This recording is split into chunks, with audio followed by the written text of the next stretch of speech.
अस्सलाम वालेकुम नाजरीन, मैं हूं आपका मेज़बान उमर जावेद। प्रोग्राम जुर्म अंजाम के साथ। खून सफ़ेद होना किस्से और कहानियों में तो सुना था, लेकिन आज के प्रोग्राम में हम आपको दिखाएंगे कि हकीकत में कैसे इंसानों के खून सफ़ेद होते जा रहे हैं। जहां सगे छोटे भाई ने बड़े भाई को लेन देन के तनाज़े पर कत्ल कर दिया। पुलिस क्या अब तक मुलजिम को गिरफ्तार कर सकी है? अहले खाना का क्या कहना है और कत्ल की असल महरिकात क्या हैं? ये तमाम चीज़ें जानेंगे आज के प्रोग्राम जुर्म अंजाम में।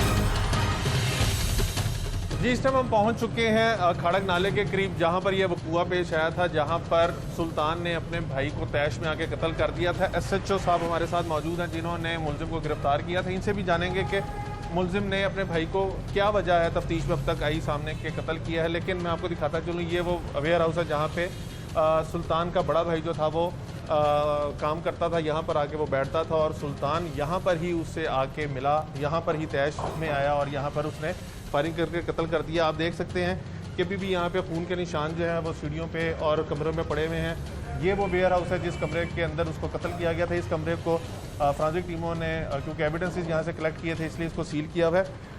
SHO इमरान पठाना साहब से जानते हैं। इमरान साहब, ये क्या वकूआ हुआ और कैसे इतला मिली आपको? बिस्मिल्लाहिर्रहमानिर्रहीम। हम रूटीन की पेट्रोलिंग कर रहे थे। 15 पे कॉल मसूल हुई कि खाड़क नाले के पास मोमदीन आ रही है, वहाँ पे फायरिंग से एक बंदा जख्मी हो गया।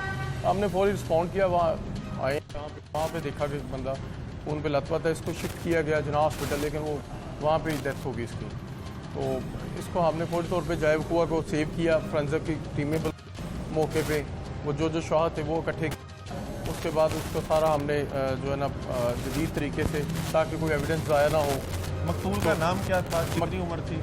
मकतूल का नाम सलमान था। इसकी एज 38 से 40 साल एज। कहाँ के रहायशी है? ये एवेन्यू सोसाइटी है, वहाँ के रहने वाला है।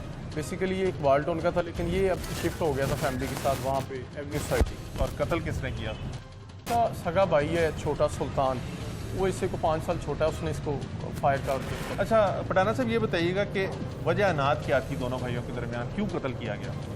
इसमें बेसिकली ये वेयर हाउस है, यहाँ पे दोनों का बिजनेस था। ये सलमान का वेयर हाउस था। इससे पहले इसका वालिद जो है सलमान और सुल्तान का, वो दुबई में और यहाँ पे ये काम करते थे एक्सपोर्ट का।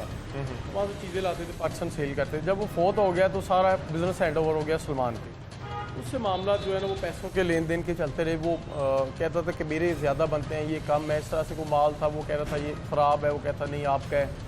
मामला ख़राब होना शुरू हुए। वो एक दफ़ा 2 दफ़ा मामूली तू तकरार हुई। वो तू तकरार इस हद तक बड़ी बाद में कि कुछ दिनों बाद फिर लड़ाई हुई। उस दिन आया है, फिर वो भी लेन देन का तनाज़ा था। दूसरा कोरोना की वजह से आपको पता है कि जो हालात चाह रहे हैं, एक तो स्ट्रेस, इसकी मैं समझता हूँ ज़ाती तौर पे कि मामला चूँकि बिज़नेस हर चीज़ वो एक प्लज हो गया, वो हर चीज़ की वजह से एक मेन वजह बनी है। उन्होंने लेन देन की वजह से तैश में आके उसके बाद मुलजिम को कितने रोज़ बाद गिरफ्तार किया और कहाँ से गिरफ्तार हुए? मुलजिम को अल्हम्दुलिल्लाह हमने टीमें तश्कील दी अफसरान बाला के हुक्म से। उसको हमने चंद घंटों बाद जो है ना जाके काफ़ी वो जो है सिटी का इलाका बनता है, वहाँ से गिरफ्तार किया गया। और मुलजिम के पास असलहा कहाँ से आया?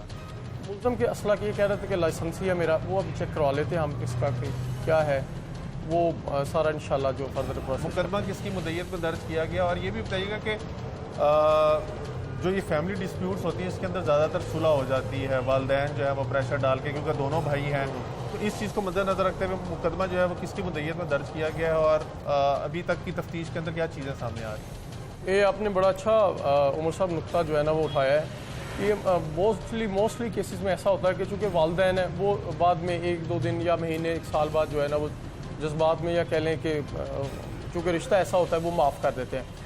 इसमें हमने अफसरान बाला के हुक्म से ये किया कि उसकी जो वाइफ है बेचारी विडो, ताकि उसके जो बच्चे, असल तो ज़्यादती उनके बच्चों और उस बच्ची के साथ हुई है, उनको हमने इसमें जो है ना कंप्लेनेंट बनाया है और उसकी मदीयत में जो है ना मुकदमा दर्ज किया। और जो एविडेंस शायद एनी शाहिद है, जो आई विटनेस है, वो उनकी सेक्रेटरी हैं, वो इधर मौजूद थी, वो जेन्युइन जो हमने की है। और उसमें इसके वीडियो हमने जो है ना वो कलेक्ट करके जो सीसीटीवी वो फोरेंसिक के लिए भेजी, वो एक बड़ा अच्छा इंशाल्लाह सॉलिड प्रूफ होगा। जी, आपने SHO सब्जाजार इमरान कमर पठाना साहब की गुफ्तगू सुनी। उनका कहना है कि मुलजिम को चंद ही घंटों में गिरफ्तार कर लिया था। सगा भाई है जिसने अपने बड़े भाई को कारोबारी लेन देन के ऊपर कत्ल किया है।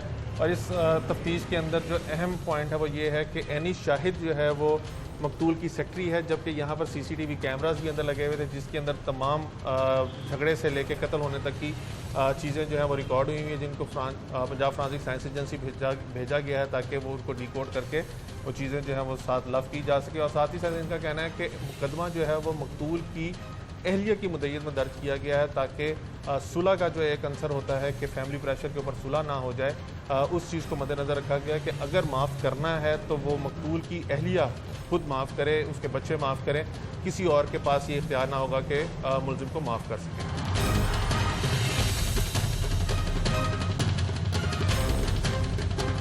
सलमान जिस टाइम अपने भाई के साथ लड़ रहा था और इनकी आपस में तल कलामी हो रही थी, उस टाइम सलमान की सेक्रेटरी भी दफ्तर में मौजूद थी और ये वाक़े की यानी शाहिद भी, इन्होंने सारा कुछ अपनी आंखों से देखा। इनसे पूछते हैं कि इन्होंने उस दिन क्या देखा और इससे पहले भी क्या भाइयों के दरमियान कोई झगड़ा वगैरह रहता था या नहीं।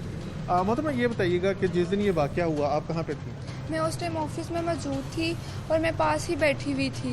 ये आए हैं, इनके भाई आए हैं सुल्तान, आके इन दोनों भाइयों में आपस में बहस हुई है।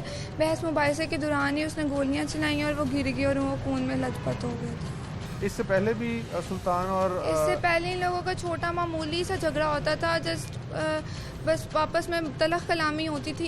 इस हद तक कभी नहीं झगड़ा हुआ था इनका। झगड़ा किस वजह से होता था इनका? झगड़ा अक्सर अमूमन पैसों की वजह से ही होता था। सुल्तान ने लेने होते थे या देने होते थे? लेने होते थे। क्यों? वो काम नहीं करता था, वो कहता था कि बस मुझे दे ही जाओ और मैं बैठ के खाता रहूं। तो जिस दिन ये वाकया हुआ उस दिन भी वो पैसे लेने के लिए पैसे ही लेने के लिए कह रहा झगड़ा था। किस बात पे हुआ था? झगड़ा इन लोगों का एक कुछ माल था, शूज़ का माल था और इन्होंने कहा था कि हमने इन दोनों भाइयों ने पार्टनरशिप की हुई थी। कह रहा था कि मैंने वो माल नहीं लेना, मुझे मेरे पैसे वापस करो। हालांकि वो माल इसी के कहने पे आया था। इसी के कहने पे आने के बावजूद ये आके झगड़ा कर रहा था कि वो अपने पास रखो और मुझे मेरे पैसे दो। आप सलमान के साथ कितने अरसे से काम कर रही हैं? मुझे तकरीबन 3 साल हो गए हैं। तो सलमान का और अपने छोटे भाई के साथ कारोबारी लेन देन था या ये कारोबार सिर्फ सलमान का ही था?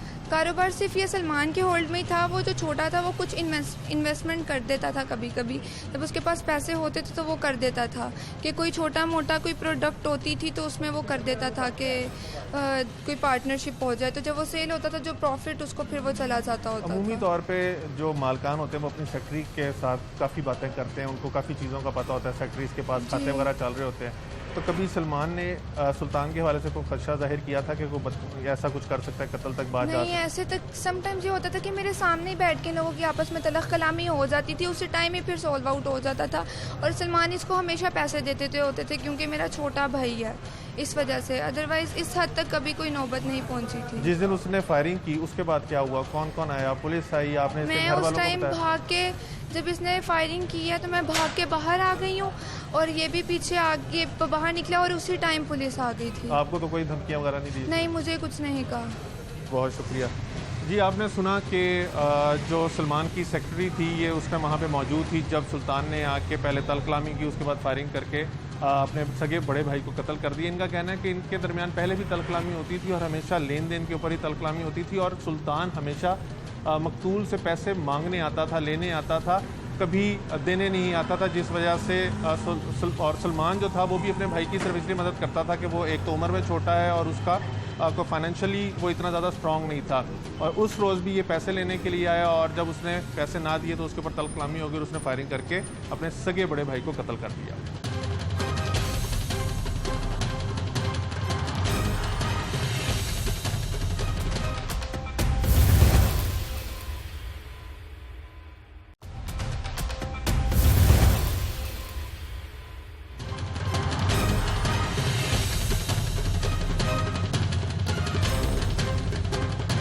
छोटे भाई ने बड़े भाई को लेन देन के तनाज़े पर फायरिंग करके कत्ल कर दिया, जिसके बाद मकतूल की अहलिया की जानिब से मुकदमा दर्ज करवाया गया है।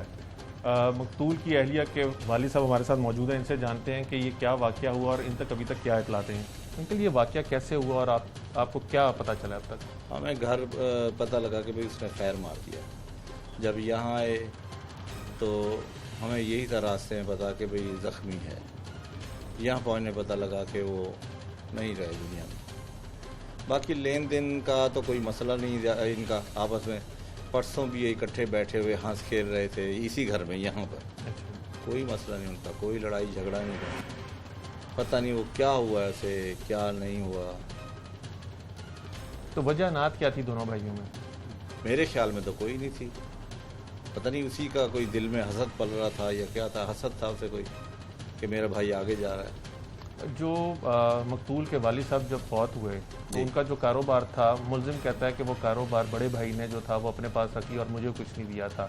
आपके दामाद थे, कभी उन्होंने ऐसा कोई जिक्र किया कारोबार के हवाले? अगर जिक्र तो क्या, जो वालिद साहब का ऑफिस था, वालिद साहब का जो मकान था, उसमें सुल्तान खुद रह रहा है। उसमें जो मरने वाला है उसका कोई उसने विचार नहीं, कभी उसको कुछ नहीं कहा। ऑफिस भी उसी के पास है, वहाँ माल जितना पड़ा हुआ है वालिद का वो उसी के पास है। ठीक है। वहाँ से कोई माल नहीं सुल्तान का इसके पास आया। उसी का वहाँ कब्ज़ा है, उसी मकान में रहता है, उसी ऑफिस में वो रहता है। इसने अपनी मेहनत की, बहुत परेशान भी रहा। आपके दामाद? हाँ जी। अब कुछ अल्लाह मियां ने उसको रंग लगाया था तो उसने इसको मार दिया। कितने बच्चे हैं आपके दामाद? 3 बच्चे हैं और सारे पढ़ते हैं स्कूलों में? छोटे बच्चे हैं, एक दूसरी में, 2 में, एक 3 में, एक 5 में या 6 में है। छोटे बच्चे हैं। अमूमी तौर पे अंकल अब जी, उनकी वालदा भी बेवा हमारी बहन है वो। जी, उसकी वालदा भी सुल्तान की हमारी बहन है, वो बेवा है। सुल्तान की बीवी बेवा हो गई, खालिद साहब की बीवी बेवा हो गई, और ये सलमान साहब की बीवी बेवा हो गई जो मेरी बेटी है। 3 औरतें हैं सिर्फ ये अब इस घर में। अब अल्लाह ही हाफिज़ है इनका। अंकल ज़्यादातर देखने में आता है कि जो घरों की लड़ाई ऐसी होती है उसके अंदर माफ़ी हो जाती है और जो मुल्ज़मान होते हैं उनको सज़ा नहीं मिल पाती। आप क्या समझते हैं कि उसको सज़ा होनी चाहिए? उसने जुल्म किया, बहुत जुल्म किया। अगर कोई इसका था मसला तो हमारे पास आ जाता, हमें बुला लेता कि बैठकर मेरा मसला हल कर दोगे। कभी ऐसी बात नहीं हमने सुनने में आई। अल्लाह जानता क्या उसने दिल में अपने पाला हुआ था। जब वो घर से निकले तो उनकी वालदा ने आपके दामाद को फ़ोन भी किया कि ये गुस्से में आ रहा है और इधर उधर हो जाए।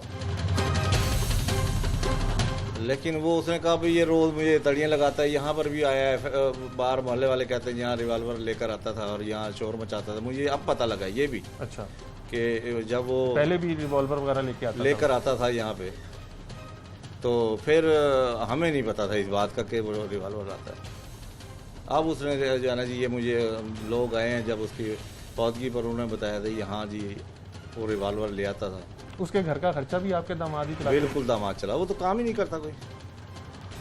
अपनी वालदा का जितना भी किचन चलाता है वो चलाता है, जो वालदा पकाती है वही वो खा लेता है। सुल्तान भी उसका अपना काम कोई भी नहीं करता। वो जो चीज़ के हाथ में जो चीज़ लगती है बेच के खा जाता है। आखिरी सवाल अंकल, अब आप अपील क्या करेंगे कि आपके बेटी को बेवा कर गया, आपके नवासियों को यतीम कर गया मुलजिम, और अभी वो अपने इस एक्ट को इस तरह जस्टिफाई करता है कि उसकी जो जायदाद थी उस पर कब्जा हुआ, तो आप क्या हुकाम बाला से अपील करेंगे? हुकाम बाला क्या हमारे साथ करेगी? जो बेहतर करेगा वो अल्लाह करेगा। हम इंसाफ चाहते हैं, बस उसको सज़ा होनी चाहिए। और माफ़ नहीं करेंगे आपको? मैं नहीं, माफ़ हमारा कोई उसको माफ़ करने वाला नहीं। बहुत शुक्रिया जी। आपने मकतूल के ससुर की गुफ्तगू सुनी। उनका कहना है कि वो हरगिज़ भी मुलजिम को माफ़ नहीं करेंगे और लेन देन का तनाज़ा अगर था तो वो बैठ के हल किया जा सकता था, और उसके घर का किचन भी मकतूल ही चलाता था। और अब जिस तरह की उसने ज़्यादती की है कि इनकी बेटी को बेवा और इनके बच्चों को नवासियों को यतीम कर गए, इसका इंसाफ होना चाहिए और हुकाम बाला जो है वो इस चीज़ को इंश्योर करें कि इंसाफ होता दिखाई दे।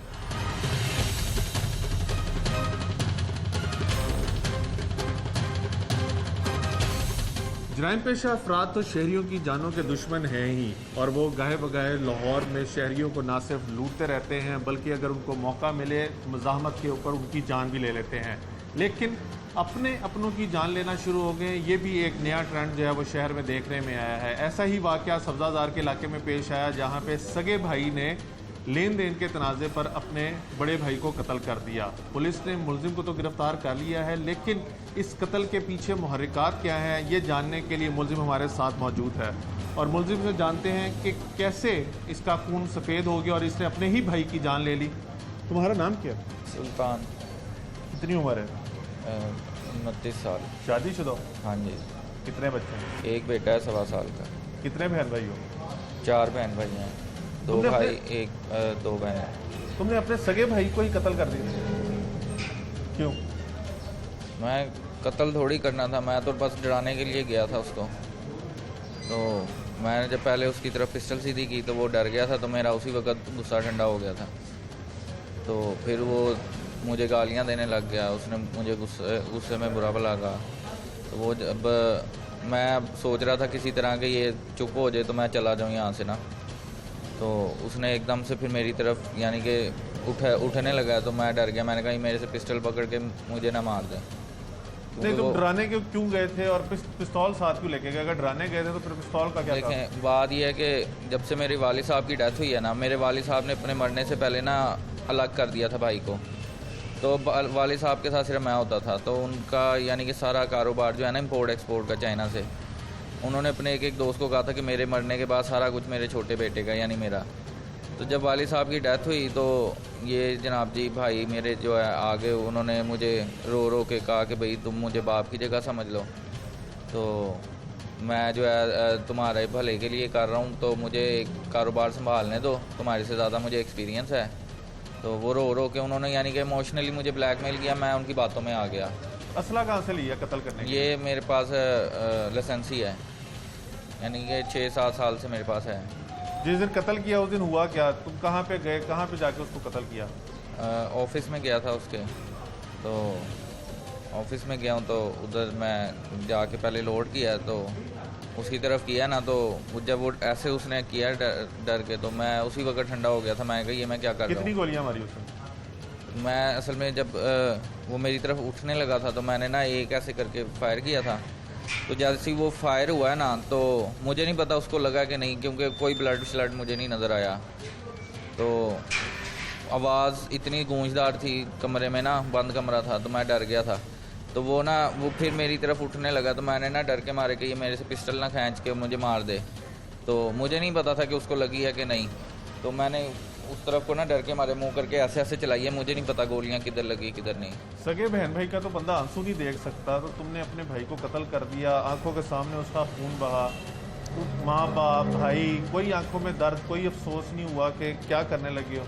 उस वक्त सर जी मैं बहुत ज़्यादा सहम गया था। असल में जब फायर हो गया था ना मेरे से, तो मेरी यानी कि जिस्म कांपने लग गया था। वो शादीशुदा था भाई? भाई शादीशुदा था। कितने बच्चे उसके? 3 बच्चे। उनका भी ख्याल नहीं तुम्हें आया कि तुम अपने सगे भाई की सिर्फ लेन देन के तनाजे पे जान सर जी लेने- मैं उसको मारना नहीं था, बस डर के मारे ये हुआ है। अब कारोबार जिसके लिए तुमने अपने भाई का कत्ल किया, तो कारोबार के पीछे नहीं मैंने किया, बस वो मैं बता रहा हूँ कि ये मैं डर के मारे हुआ है। कारोबार का तो यार डर के मारे, हाँ अगर जी। तुमने अपने भाई को डराना ही था तो असला लेके तो जाने कोई नहीं डराता, और भाई भी तुम्हारा सगा था, तुम असला लेके गए, इसका मतलब है तुम्हारे जहन में कहीं ना कहीं तो ये था कि अगर वो मजामत करेगा तो तुम उसको मार दोगे। नहीं, मारने की तो बात नहीं। अब उसके ज़्यादा से बीवी ज़्यादा बच्चों का क्या मुस्तकबिल है? तुम्हारे बीवी बच्चों का क्या मुस्तकबिल है? क्या तुम्हारा ख्याल है कि सुलह हो जाएगी? नहीं, सुलह तो नहीं। किए पे शर्मिंदा भी नहीं लगता तुम्हें? सर जी रोना ही नहीं आ रहा मुझे।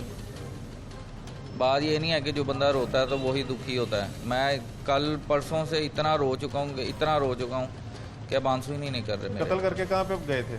मैं दोस्त की तरफ चला गया था। लाहौर में? हाँ जी, लाहौर में। वालदान जिंदा है? हाँ जी, कौन कौन? दोनों माँ बाप दोनों जिंदा? वालिद साहब की डेथ हो माँ से गई। मुलाकात हुई कत्ल करने के बाद? नहीं, मुलाकात किसी से भी नहीं। माँ मिलने भी नहीं आई? सगे बहन भाइयों का बंदा जो है आंसू भी नहीं देख सकता, लेकिन इसने इस तनाज़े के ऊपर के इसका भाई जो था वो कारोबार के ऊपर कब्जा करके बैठ गया था। वो कारोबार भी वो जो विरासत में मिला, यानी बाप की तरफ से जो मिला था, उसके ऊपर कब्जा करके बैठ गया था। और इसके बकौल ये सिर्फ डराने गया था, डराने भी असले के साथ गया, और एक नहीं, दो नहीं, 5 गोलियां मारी, जिसमें से 2 गोलियां जो थी वो इसके भाई को लगी और भाई जो था मौके पे ही दम तोड़ गया। उसके बाद ये मौके से फ़रार हो गया था। पुलिस ने मुतअद्दिद छापे मार के इसको गिरफ्तार किया और अब इसका कहना है कि इसको रोना नहीं आ रहा और ये बहुत अफसुर्दा है कि इसने अपने सगे भाई को मार दिया। लेकिन इस चीज़ का ये आज भी जवाब देने से कासिर है कि अगर इसने अपने भाई को सिर्फ डराना था तो वालिदैन को बीच में डालता, रिश्तेदारों को, अजीज़ो कारब को डाल के मामले को हल करता। लेकिन असलहा लेकर जाना और उसको डराना ये समझ से बालातर है।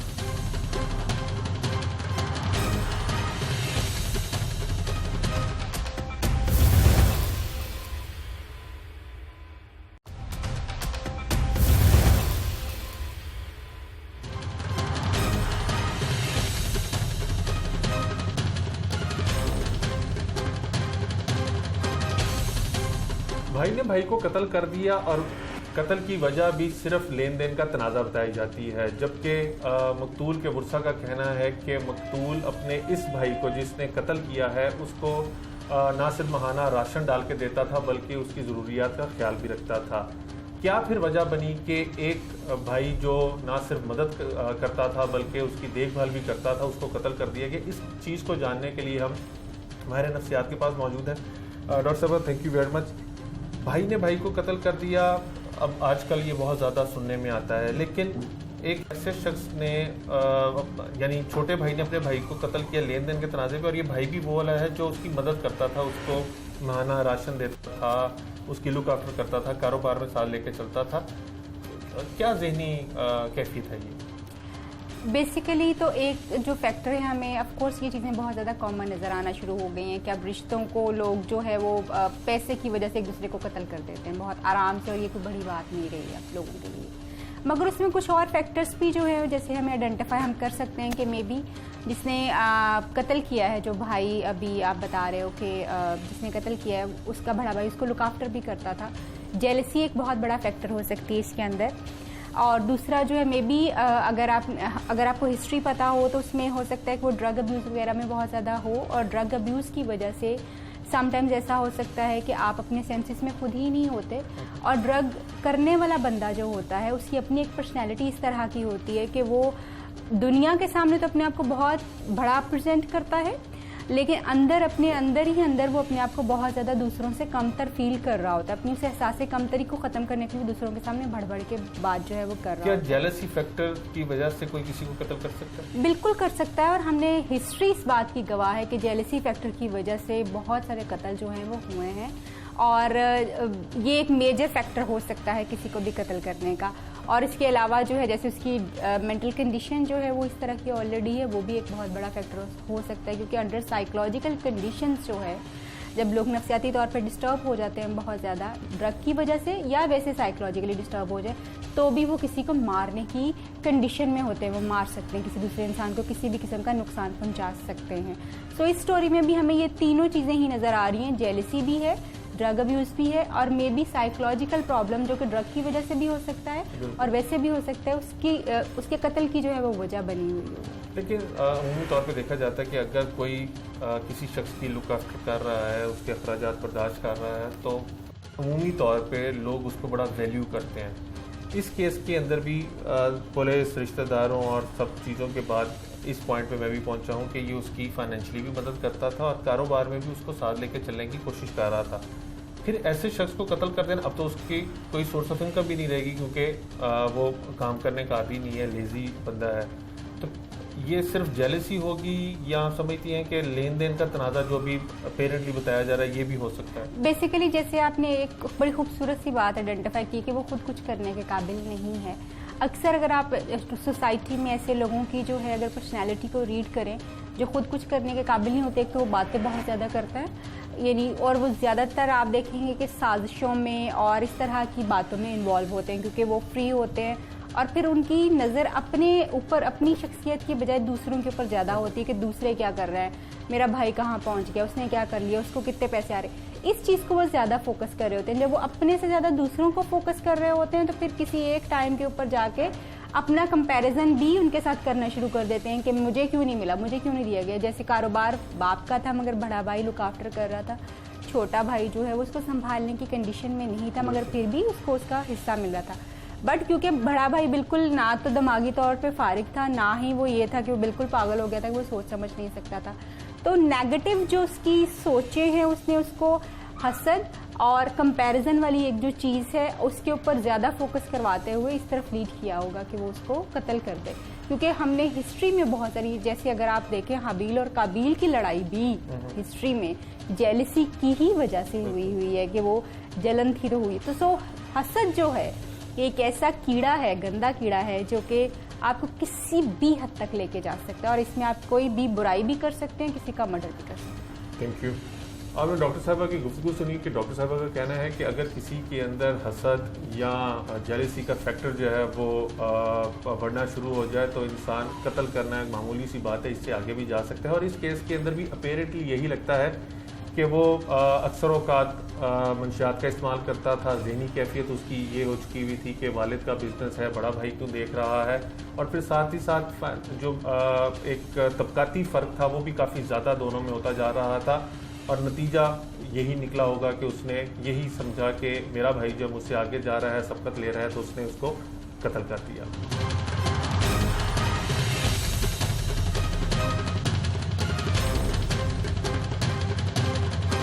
छोटे भाई ने बड़े भाई को कत्ल कर दिया। अमूमी तौर पे ऐसे वाक़यात में देखने में आता है कि मुद्दई मुकदमा होता है उसको फैमिली प्रेशराइज करती है और केस जो है वापस ले लिया जाता है और मुलजिम जो है वो सलाखों से बाहर आ जाता है। इसके अंदर क्या स्टेट अपना कोई किरदार अदा कर सकती है? इसके लिए सीनियर एडवोकेट जी तारिक खान साहब के पास हम आए हैं। खान साहब, thank you very much time के लिए। ये बताइएगा कि इस केस के अंदर छोटे भाई ने बड़े भाई को कत्ल कर दिया और अपेरेंटली बताया ये जा रहा है कि लेन देन का तनाज़ा है। इस केस के अंदर मैक्सिमम सज़ा क्या हो सकती है? बिस्मिल्लाहिर्रहमानिर्रहीम। देखिए, सबसे पहले मैं आपको ये बात बताऊं कि अदालतों में जब कत्ल का मुकदमा आता है तो वो सिर्फ़ और सिर्फ ये देखा जाता है कि एक इंसान कत्ल हुआ है। बकिया मुहर्रिकात जो हैं वो उसके शहादत के दौरान नुमायाँ होते हैं। इस माशरे में इस कत्ल की ग्रेविटी इसलिए भी ज़्यादा महसूस की जा रही है कि भाई से अजीज़ रिश्ता इस दुनिया में शायद कोई नहीं, और जब भाई भाई को कत्ल करता है तो पूरा माशरा हिल कर रह जाता है। उसके बाद सवाल ये आता है कि ऐसा क्या तदारुद हो और ऐसा क्या मिसाल अदालती निज़ाम के ज़रिए कायम की जा सके कि आइंदा ऐसा कभी जुर्म ना हो। मैं ये समझता हूँ कि अदालतों के अंदर इसमें कोई शक नहीं है कि ट्रायल होने के बाद मुलजमान को सज़ा दिलवाना कोई आसान काम नहीं है, और इस नौइयत के केसेस में जब फ्रीकैन के दरमियान राजीनामे के बड़े चांसेस होते हैं तो अदालत के पास क्या ऑप्शन रह जाता है कि वो मुलजिम को इसके बावजूद भी सज़ा दे कि वर्सा ने माफ़ कर दिया है। तो वो कुछ कवानीन ऐसे हैं कुछ जिसके तहत अदालत फसाद फिल अर्ज़ में सज़ा दे सकती है, लेकिन वो कारोकारी से रिलेटेड हैं, वो गैरत के कत्ल हैं और उसके अंदर स्पेसिफाई की गया कानून में कि जिसके अंदर ताज़ीर के तहत सज़ा दी जाती है। इस केस में अभी ऐसा कोई सिलसिला कार वाज़े नहीं नज़र आ रहा। बात शहादत के बाद नुमायाँ होगी और इन्वेस्टिगेशन के बाद जब वजह कत्ल नुमायाँ होगी तो उसके बाद ये डिटरमिन हो सकेगा कि क्या ये राजीनामे के बावजूद भी सज़ा का केस बनता है या नहीं बनता।